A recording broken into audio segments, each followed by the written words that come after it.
അങ്ങനെ ആ ദിവസത്തെ ഫുഡ് കഴിക്കാനായിട്ട് നമ്മളെല്ലാവരും ശ്രീനഗറിലെ ഒരു ഫേമസ് ഹോട്ടലായ മുഗൾ ദർബാർ റെസ്റ്റോറൻറ്റിലേക്ക് യാത്ര തുടങ്ങി. അങ്ങനെ അവിടെ ചെന്ന ഉടൻ അവിടുത്തെ സീറ്റെല്ലാം ഓൾമോസ്റ്റ് ഫില്ലായിരിക്കുന്നതുകൊണ്ട് തന്നെ നമ്മളെല്ലാവരും താഴെ ഇരുന്ന് ആഹാരം കഴിക്കാൻ തീരുമാനിച്ചു. അപ്പോൾ അവിടെ നല്ല പരവതാനിയൊക്കെ വിരിച്ച് സിൽവർ പ്ലേറ്റുകളെല്ലാം നമ്മുടെ മുന്നിൽ നിരത്തി വെച്ചിട്ടുണ്ടായിരുന്നു. അപ്പോൾ നമ്മളെല്ലാവരും ഫുഡ് കഴിക്കാൻ തീരുമാനിച്ചപ്പോൾ എപ്പോഴും എല്ലാ ഹോട്ടലിലും ചെന്ന് നമ്മൾ ഒരേ രീതിയിലുള്ള ഫുഡല്ലേ കഴിക്കുന്നത്, എന്നാൽ ഇപ്രാവശ്യം കുറച്ച് മാറ്റി പിടിച്ചേക്കാന്ന് വെച്ചു. അങ്ങനെ ഞങ്ങൾ കാശ്മീരിലെ ഫേമസ് ഫുഡായ വാസ്വാൻ തന്നെ ട്രൈ ചെയ്യാൻ തീരുമാനിച്ചു. അന്നത്തെ ഫുഡ് കഴിക്കാൻ ലേറ്റ് ആയ കാരണം എല്ലാവർക്കും നല്ല വിശപ്പുണ്ടായിരുന്നു. പിന്നെ വാസ്വാൻ്റെ ഒരു പ്രത്യേകത എന്ന് പറയുമ്പോഴത്തേക്കും ഇത് ചിക്കനിലും മട്ടനിലും അവിടെ ഉണ്ടായിരുന്നു. അതുകൊണ്ട് തന്നെ അതിൻ്റെ കൂടെ റൈസ് അൺലിമിറ്റഡ് ആയിരുന്നു. പിന്നെ മലയാളികളുടെ ഒരു രീതി വെച്ചിട്ട് ചപ്പാത്തിയേക്കാളും കൂടുതൽ ചോറാണല്ലോ കഴിക്കാറ്.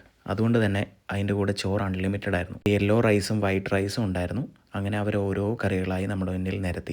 ആവശ്യത്തിന് എല്ലാവരും എടുത്തു. ഞങ്ങൾ 8 പേരുണ്ടായിരുന്നു. ഞങ്ങൾ ലാവിഷായിട്ട് ഫുഡ് കഴിച്ചു. ഇതിൻ്റെ ഒരു പ്രത്യേകത എന്ന് പറയാൻ നേരത്ത് ഇതെല്ലാം നല്ല അടിപൊളിയായിട്ടാണ് അവർ പ്രിപ്പയർ ചെയ്യുന്നത്. നല്ല ടേസ്റ്റാണ് എല്ലാത്തിനും.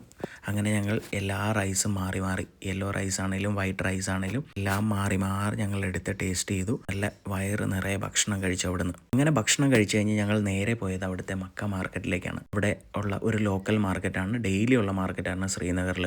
അവിടെ അത്യാവശ്യം നല്ല ഡ്രസ്സുകളാണേലും ബാഗിനാണേലും ചെരുപ്പ് അങ്ങനെയുള്ള എല്ലാത്തിനും ഭയങ്കര വിലക്കുറവാണ്. അപ്പോൾ ഞങ്ങൾ ഓടി നടന്ന് അവിടെ നടന്ന് അത്യാവശ്യം ഷോപ്പിംഗ് ഒക്കെ ചെയ്തു. പിന്നെ ഡ്രസ്സിനാണേലും എല്ലാം നല്ല ക്വാളിറ്റി ആയിട്ടുള്ള ഡ്രസ്സുകളാണ് കേട്ടോ, അല്ലാതെ നമ്മൾ നോർമലായിട്ട് ഈ ലോക്കൽ ഇതിൽ കിട്ടുന്ന പോലത്തെ ഡ്രസ്സൊന്നുമല്ല. പിന്നെ കാശ്മീരിലെ ട്രഡീഷണൽ ചെരുപ്പുകളും എല്ലാം നോക്കി, ബാഗാണെങ്കിലും നോക്കി. നമ്മുടെ കുഞ്ഞ് ചാരുവിന് ഞങ്ങളൊരു ചെരുപ്പ് അവിടെ നിന്ന് മേടിച്ചു. പിന്നെ ആ ദിവസത്തെ ഷോപ്പിംഗ് എല്ലാം കഴിഞ്ഞു. ഇനി നമുക്ക് റൂമിലേക്ക് തിരിച്ചു പോകാം. നാളെ ബട്ടൻ്റെക്ക് തിരിച്ചു പോകുന്നത് കൊണ്ടിട്ട് പാക്കിംഗ് എല്ലാം കുറച്ച്. പിന്നെ ഇതുവരെ സപ്പോർട്ട് ചെയ്ത അതേ ഇതിൽ തന്നെ നമുക്ക് വീഡിയോ കണ്ട് എല്ലാവരും സപ്പോർട്ട് ചെയ്യുക. ആദ്യമായിട്ട് വീഡിയോ കാണുന്നവരാണെങ്കിൽ നമ്മുടെ ഈ ചാനൽ സബ്സ്ക്രൈബ് ചെയ്യണം. കാശ്മീർ ട്രിപ്പിൻ്റെ ലാസ്റ്റ് വീഡിയോ ഉടൻ വരും കേട്ടോ.